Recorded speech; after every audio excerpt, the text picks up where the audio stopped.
Yours. Good afternoon, everyone. Thank you for being here today. My name is Austin Dixon, and I'm CEO of the Community Foundation of the Texas Hill Country here in Kerrville, Texas. I'd like for us all to start with a moment of silence to acknowledge all of the community members that we have lost, and we pray for everyone who is impacted and everyone who has lost so much.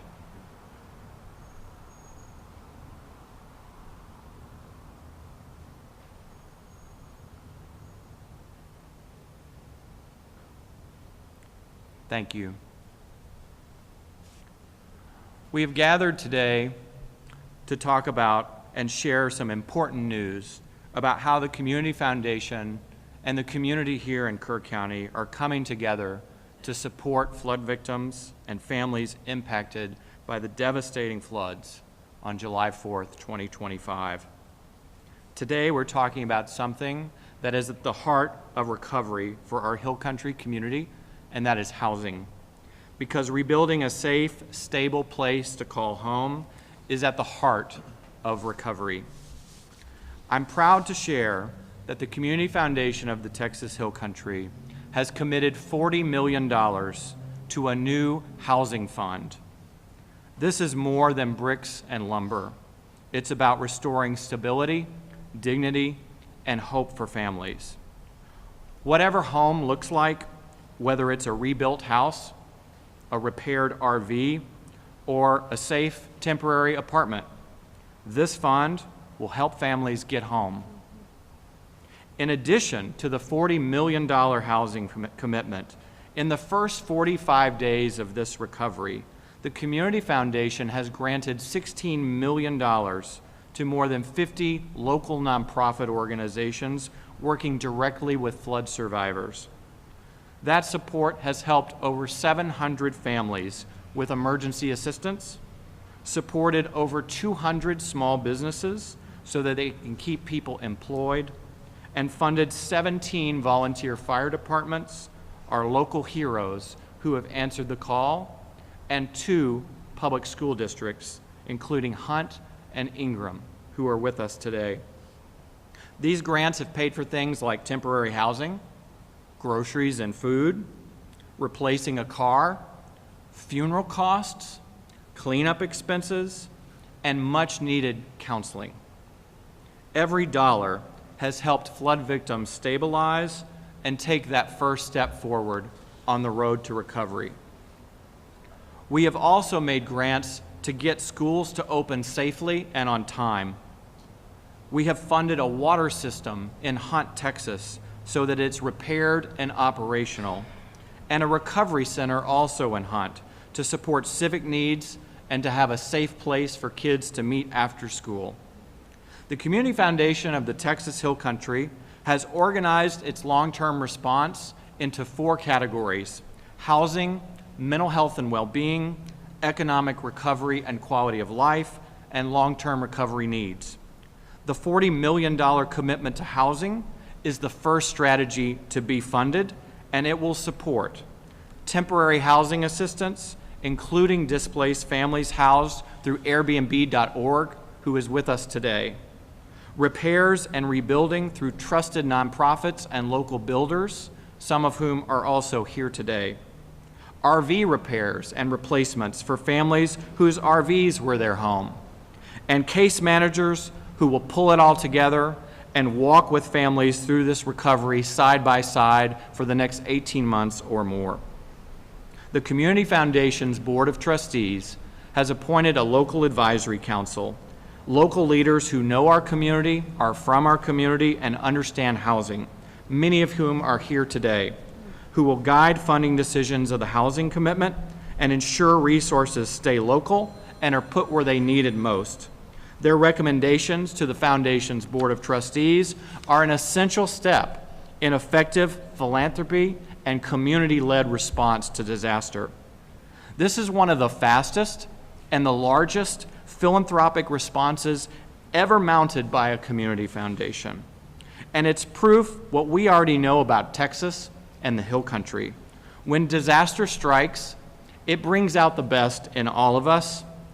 We are deeply grateful to all of our partners who are with us today, including the governor of the state of Texas, Governor Abbott, state and federal officials who have been here since day one to support us in our efforts, Airbnb.org, local nonprofits, local builders, community leaders. This is not just recovery, it's rebuilding lives together. Thank you. Well, Austin, listen, congratulations on your announcement. Thank you for everything that you have done so far. I would amend what you said. In my experience as governor, I've never seen a community or a foundation respond faster at literally getting the resources donated to the people who need it the most. Let me kind of walk through the standard process that we go through in responding to a disaster like this, and then comment about what you guys are doing. So anytime when we see what happened either here in Kerrville or what happened in Hurricane Harvey, name the disaster. The first thing we focus on is saving lives, and that includes the ongoing search and rescue operations. The second thing that we focus on is things like removing debris. Then we work through that process on legislation. And by the way, as we are speaking right now, the Texas House of Representatives has taken up multiple pieces of legislation that fully respond to all the needs of the Kerrville, but also the other areas affected by all of these devastating floods. I am told that just as I arrived here, the Texas House of Representatives passed out of their chamber the camp safety bill to ensure that the camps in the state of Texas will be safer from flooding events that cost lives like this one did. Then all along the way, what's necessary is the rebuilding process.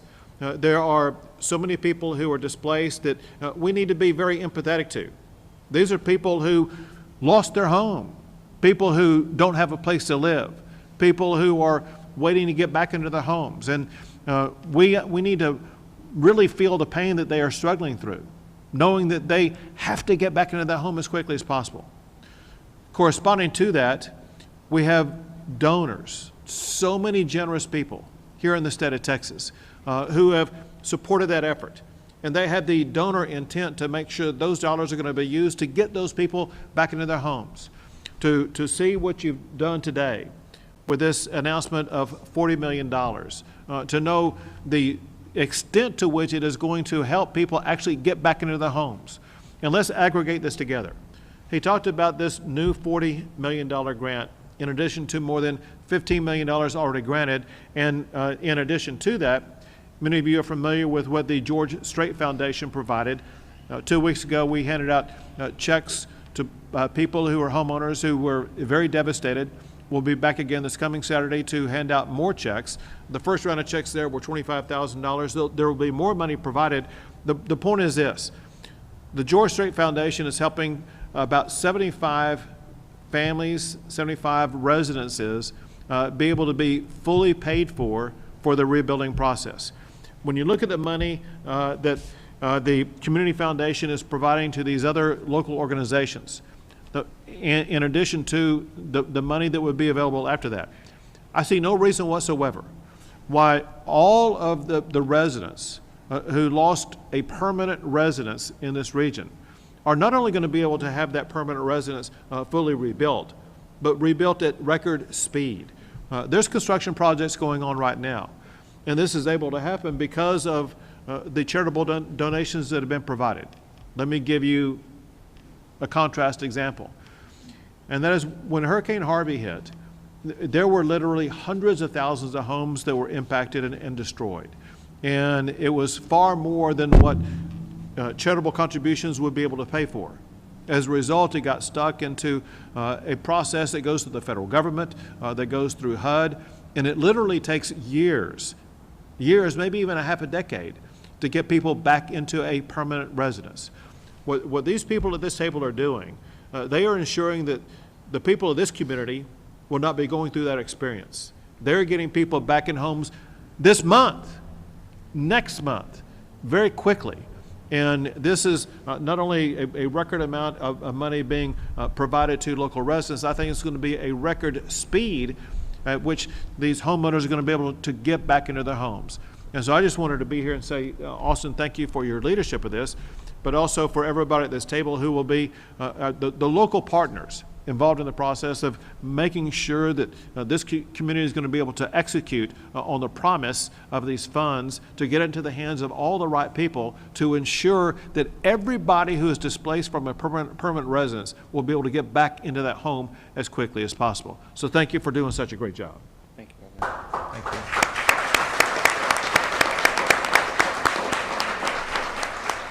Thank you, Governor. Now I'd like to introduce Lucy Harmon, who's the superintendent of Hunt ISD, who's seen firsthand some of the impact of Community Foundation grants up to this point. Lucy. Thank you, Austin. I first want to echo Governor Abbott's comment about the speed of the Community Foundation. Austin and the Community Foundation have been trusted partners and members of our community for a long time. So personally, as a resident of the area, after this tragic flood, when I saw their flood relief fund that was stood up so quickly, it brought me peace to be able to tell people, oh, that's where you send your money. And so I appreciate the quick thinking, the quick action of the Community Foundation in that effort. In the fast-paced 6 or 7 weeks that have followed, the Community Foundation has been there for us time and time again. Our students and families are facing incredible challenges right now, but I do want to tell you the support we've received from the Community Foundation and others has been unbelievable, and it's been very meaningful. I do really great when I'm just pressing on in my day. When I have to stop and think about how blessed we've been with the people that have supported us, it does tend to choke me up, so I will move on. The support for this housing recovery initiative will be very impactful for us as educators. Our students thrive when their housing situation is under control, when they're in their homes and their homes are stable. And so we appreciate this effort because it really supports our students and our families in a meaningful way. We're grateful for the generosity from the Community Foundation that we've all experienced so far. I can tell you personally, I serve on the Community Allocation Committee for the Hunt Preservation Society, and I see several of my fellow committee members here, and I know they would echo the same sentiment. We were so grateful to receive $300,000 from the Community Foundation. We were able early to host an event at the Hunt School that offered resources to our families and our residents that had been displaced or received flood damage, and we were able to immediately put funds in their hands. And that was not only such a joy to be a part of, but it was such it meant so much to them. They were just so touched by the fact that they were able to walk away from that event with immediate funds to help them get started. So we were appreciative for that. In addition to that, if you've never been to Hunt, it is not an incorporated city, and so it has a community water system. The school district used to work off of a well system, which you can imagine is a disaster when trying to ensure that water safety for children. And so we transitioned to be a part of the water group, the community water system there in Hunt, quite a few years back. And so this $370,000 the Community Foundation has done in support of our water system is not just important for the community, important for the school, but it is it's what we really needed at a time that we needed. And so we appreciate that, because anything that can help us with that infrastructure is powerful. I'm excited about the $500,000 grant that the Hunt Preservation Society is receiving. Again, if you've never been to Hunt, we have 4 buildings. We have the volunteer fire department, we have the school, we have the Hunt store, and we have the post office. We now do not have the Hunt store or the post office. Both were devastated in the flood. And so this $500,000 is going to a community center that will be placed in that central part of town. It will serve as a gathering spot for us. It will serve as a temporary post office. That's a big deal for us. We're currently driving at least 45 minutes round trip to even collect mail if the traffic's good. And so these things will not only be convenient, but it's just a real morale booster for the community to have those things back. My students, several of my older students would commonly walk to the Hunt store after school and hang out waiting for parents, and they've lost that. And so we've also talked about that community center having like a student center in it where kids can hang out in that transition time, and that will be so meaningful to every single community member and every single student at Hunt School. So we're so appreciative for that grant. Then finally, we did receive a little bit of flood damage at the Hunt School. In addition to that, we immediately turned the Hunt School into a recovery and response responders support center. And so we operated 4 or 5 weeks housing responders, K-9 units, all kinds of things, feeding them. And so it took a little bit to pivot from a recovery center to a school, and the Community Foundation was there with whatever we needed, and we appreciated that support. We were able to open school yesterday. We are having day 2. Day 1 was very successful. We are on day 2, and so we appreciate that. Our classrooms do not smell like K-9 units anymore, and all of this is thankful to the Community Foundation for their support in this effort. The Community Foundation, I want you to know, is making a real tangible difference for our students, our schools, and both Ingram and Hunt schools and our families. Together, we're going to ensure that children can focus on learning and healing while their families can rebuild their lives. Thank you. Very good. Thank you, Lucy. Thank you, Lucy. I'd now like to introduce Bobby Templeton, who's the former superintendent of Ingram ISD, and he's the chairman of the West Kerr Chamber of Commerce. Bobby. Thank you. Governor Abbott, thank you for being here, sir. Sure. It's an honor getting to sit up here with you. It really is. As someone who's worked alongside families and first responders and nonprofits for years, I can tell you that these grants make a huge difference. They not only support the people who protect us, they take care of our families, they take care of our parents. And in just 6 weeks, millions of dollars have gone straight into our immediate relief. And I want everybody to know that when you hear things like that, that is not just a number on a page. Each of those dollars represent a face. They represent a parent, they represent a grandmother maybe who is taking care of 3 or 4 kids. They represent a single mother, they represent people who struggle every day just to pay the bills. So when we talk about relief, we are talking about actual human relief. Austin, thank you very much. From my perspective as the West Kerr chair, I cannot tell you how important the Community Foundation has been for our recovery. We did have quite a bit of damage. One of our buildings was completely lost. We had to relocate some of our operations. Our security fencing was torn down. We have several $1 million worth of damage. And a couple of days after this happened, I got a few calls. I got a few calls from the state. I got a few calls from law enforcement, first responders. But one of those calls came from Austin. Thank you, Austin. And he didn't ask what was going on. He knew. He just said, what do we need to do?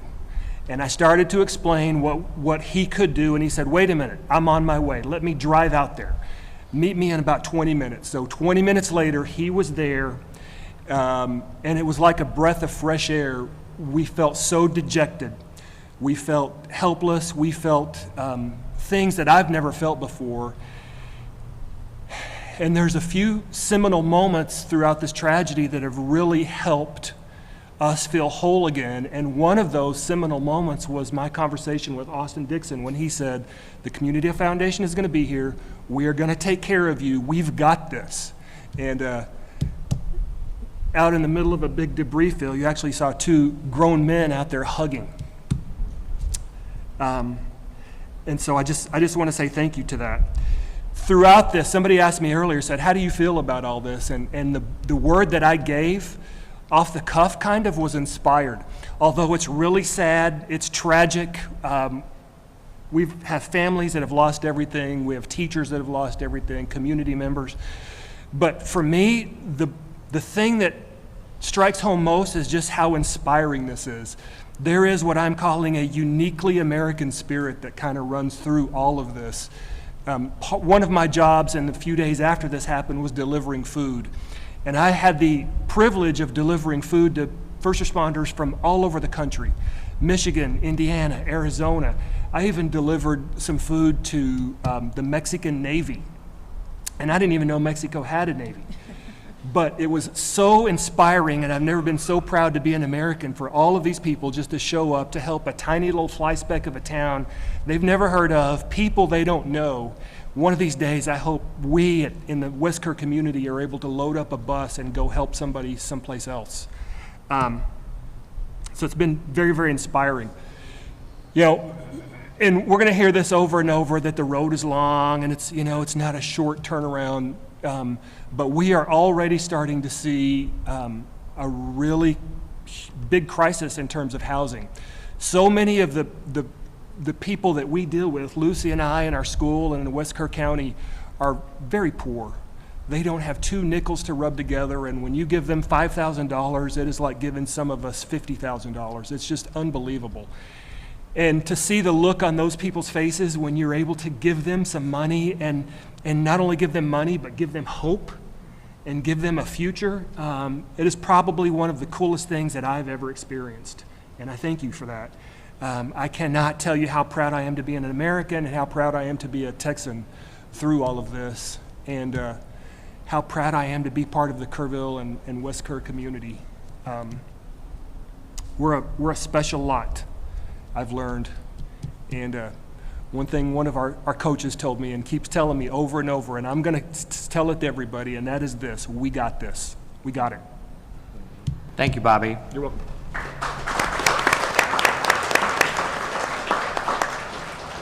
I'd now like to introduce Christoph Gorder, who is the Executive Director of Airbnb.org. The Community Foundation, as a part of its housing commitment, has made a $1.6 million grant to Airbnb.org to make short and long-term housing available immediately for local families. Christoph will tell you more about how this collaboration will work and what Airbnb.org has already been up to in Texas. Christoph. Great, thanks Austin, and thank you all for having me here today. We are honored and grateful to play a small role in the recovery here and be part of this community. I lead an independent nonprofit called Airbnb.org, which was founded by Airbnb about 5 years ago to help leverage the Airbnb platform of millions of Airbnbs around the world and house people in times of need. And so we work around the world, and when we saw the tragic events happen here on July 4th, the team swung into action, and we started working with local nonprofits and state agencies to offer up free Airbnbs to community members who'd been displaced. And so over the course of the last 6 weeks, we've housed about 350 community members and first responders here in this community for free as part of our work in doing rapid response. And it's been our honor to be able to do this. Working with the Community Foundation now, we're able to go even further and provide longer-term stays for the families who really need it the most. And so we're really excited to be able to announce and launch this partnership with the Community Foundation to be able to reach and provide housing stability for a large number of families across the area. The way this works is Airbnb, as a donor to us, covers all of our operating expenses and waives all of the Airbnb fees.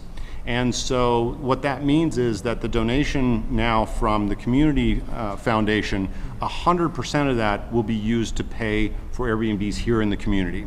And what that means is it'll have a double impact, not only housing families in need, but all of that money will go to pay Airbnb hosts here in the community who are suffering because of the lack of tourism and other economic impacts that you're having here. So we're going to have a double impact here, not just helping the families, but also helping the economy and small business owners who rely on their Airbnbs for their livelihoods and to pay their mortgages.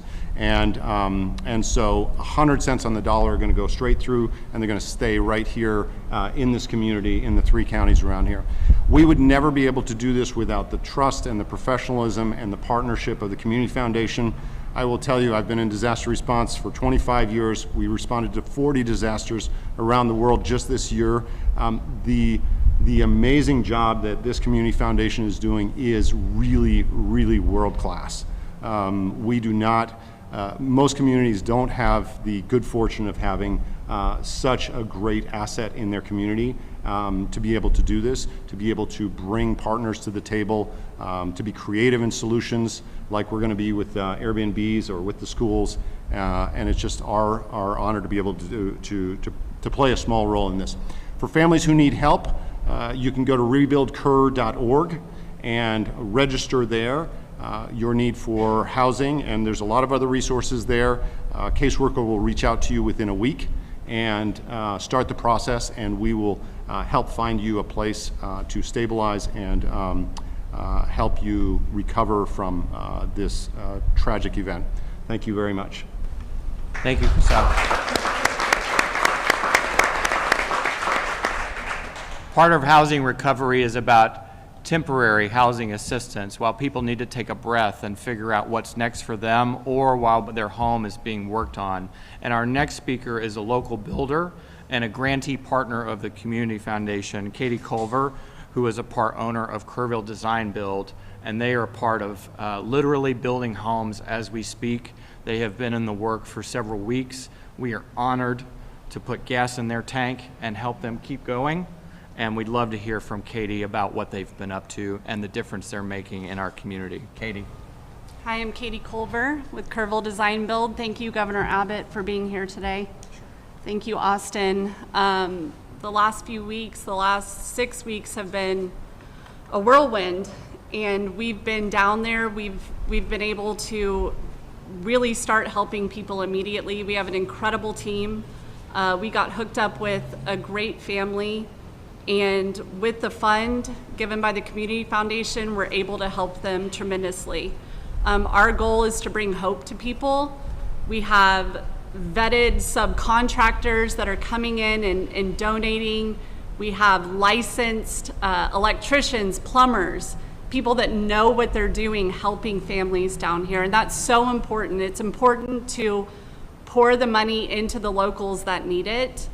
And we're there, and we're so excited to see the community get hope and start to really getting rebuilt. This is truly a gift, and we are so grateful. We're not just rebuilding structures, we're rebuilding lives. And to get to be a part of this, to get to watch this firsthand is such a blessing.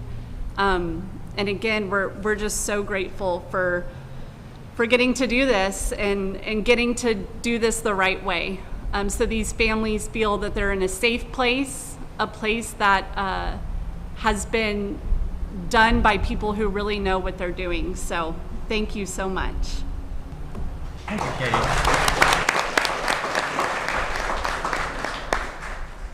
Some people have wondered where the philanthropy is going, and it's coming through the Community Foundation and directly out into the community already. Hammers are swinging, homes are being built. The homeowners that Katie mentioned are with us today, and I hope some of you will get to talk to them later about their personal experience and what they've gone through. We feel for you, we're praying for you, and we're going to rebuild your home.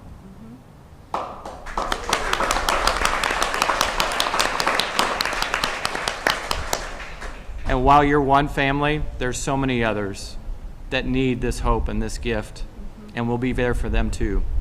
And we look forward to standing with you. Thank you. I'd like to thank again the governor of the state of Texas, Governor Abbott, for being with us today, for championing local philanthropy and local solutions to crisis and disaster response. We are proud of the work we have done. We are proud to be Texans, and we are proud to deliver results for our neighbors, building a new community for today and tomorrow. Neighbors helping neighbors, this is what it's all about. This is the power of philanthropy to deliver results for our community, and this is what Texans do for one another. I have never been more proud to be a Texan than in the past 7 weeks. Please visit rebuildkerr.org for more information on all of the grants that we have made, including grantee name, grant purpose, and dollar amount. If you are affected by the floods in our area, please complete the needs assessment. If you have not done so already, raise your hand. We need to hear from everybody. We cannot help you unless you raise your hand and say, I need help. The needs assessment collects critical information that will be used by our nonprofit and builder partners to connect with you and get you the hope that we promise and that we will deliver. If you are a nonprofit organization locally, at the state level, or nationally, and you would like to be involved, visit rebuildkerr.org and fill out our resource assessment. There we are taking an inventory of every organization that wants to raise its hand and get involved in the rebuilding of Kerr County. Thank you all for being here today. God bless you, and God bless Texas.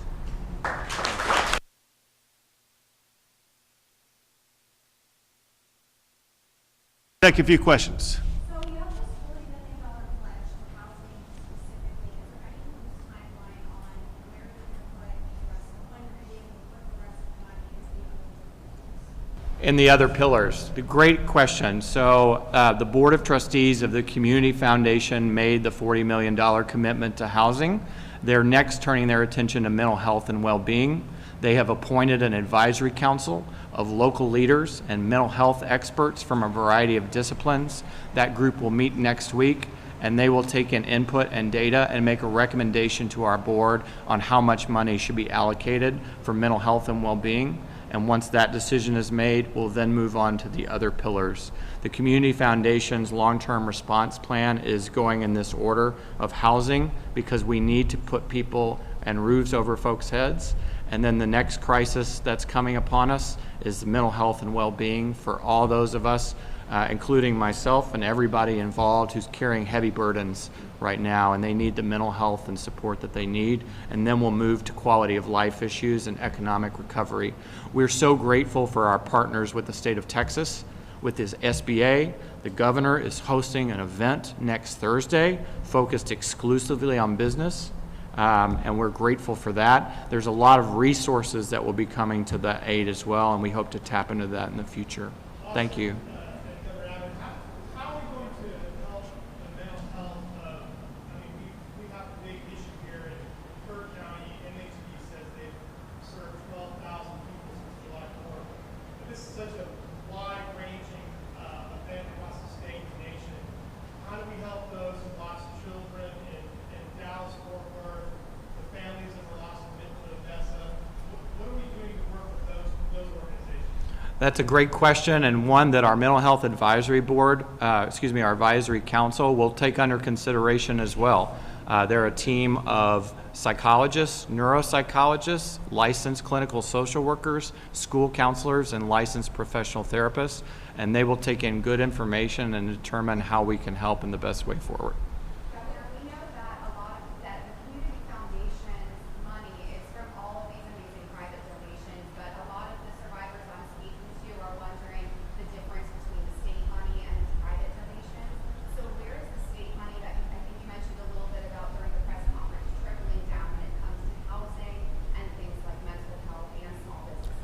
Sure. So the state has already spent well over $200 million, and that is for the initial emergency response, initial recovery operations, things like that. The legislature is voting maybe today on adding another $200 million to assist with this process. There are a lot of different things where they provide assistance for. One are things like debris removal, which is going to be an ongoing process, and other strategies that will arise. And then, of course, we will be working collaboratively, as Austin mentioned, next Thursday to begin the process of helping all these businesses get up and running again, as well as work alongside our local partners to make sure everybody's going to have the opportunity to get back into their primary residence as quickly as possible. Governor Abbott, SB1 has language in it that is potentially makes it difficult for the camps to reopen or to never open again. What is your assessment of that? So, first of all, there were some issues involving the first iteration or an iteration of SB1 or HB1, both of them. So my understanding is it passed out today out of the Texas House. There were modifications to that because I've been on the road. I've not had the chance to see that, so I'm not able to answer your question other than to say this. We know that the concerns were raised, and there's an attempt to meet both goals. One is to meet the needs and the expectations of the families who lost a child, while at the very same time not putting these camps out of business. And I think from what I hear that the House was able to achieve that goal in the bill that they passed off the House floor today. Governor, building on the state funding question, what is your reaction or response to some Democrats who questioned why you didn't redirect state funds? Sure, they were just either uninformed or purposely misleading. Because the fact of the matter is that the state began spending money the day before the storm even hit. As an example of state money being used, in the first 24 hours, state resources were able to either rescue or evacuate more than 1,000 people. Think of the helicopters. Think of all the big National Guard equipment and personnel and Texas Department of Public Safety. And that process didn't end on July the 4th or July the 5th. It continued for weeks, and we're still spending money this very moment in time on ongoing search missions in the river. That point aside, with debris removal is a large financial burden that the state is assuming to make sure that's going to be taken care of as quickly as possible. As I mentioned earlier, before today, the state has spent well over $200 million. We're spending more every single day. We're appropriating another $200 million. And so anyone who said otherwise really just didn't know what they were talking about. One more question. When we are you considering, floodplains and, speaking with homeowners, speaking with businesses about considering which areas may be at risk, are you considering floodplains in your rebuilding? Was that your to me? Are you trying to him? It could be whoever is best to answer that. So- This stage of, you're getting Sure. funding, you're saying, hey, we'll help people with their home, but are you speaking with those homeowners? You can try it. If you don't have it, I'll give an answer. Where it's best to rebuild, where it's not. Yep. So here's the way this works, and that is, it's going to be up to local governments to make the final determination about which floodplain map to look at.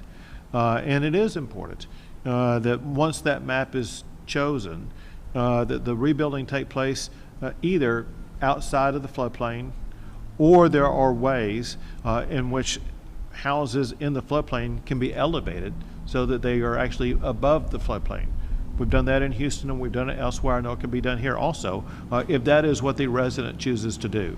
So there are several options, but the initial action that has to be taken is for the federal government to issue what they consider to be the different floodplain maps, and then the local government deciding which map to use for, in this case, in Kerr County, and then determine which homes will and which will not be in that floodplain.